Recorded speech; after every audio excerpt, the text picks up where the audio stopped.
పెద్ద గ్రామ దేవతొచ్చి పారాణి దిద్దింది.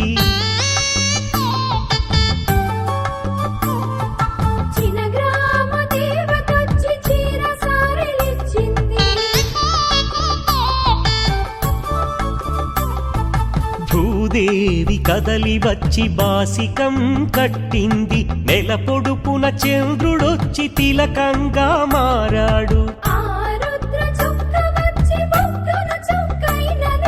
ఆ రుద్ర చుక్క వచ్చి బుగ్గన చుక్కైనది. ప్రకృతియే పరవశించి పూదండగా మారెను. ప్రకృతియే పరవశించి పూదండగా మారెను.